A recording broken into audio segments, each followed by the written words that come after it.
बरसि रहल अछि मेघ, आ ई मखानक देखू खेत। बड्ड कठिन होइ छै एकर खेती।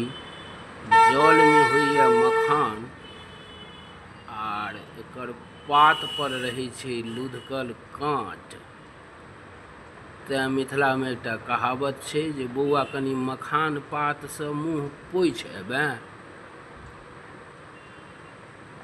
तऽ ई देखियौ कतेक कठिनसँ एकर खेती होइ छै, आ तखन जा कऽ ओ जे सोहनगर मखान जे आइ विश्व प्रसिद्ध अछि से उपलब्ध होइत अछि। अहाँ सबके दर्शन कराबी। ई मखानक ई पोखरि जाहिमे ई लुधकल अछि,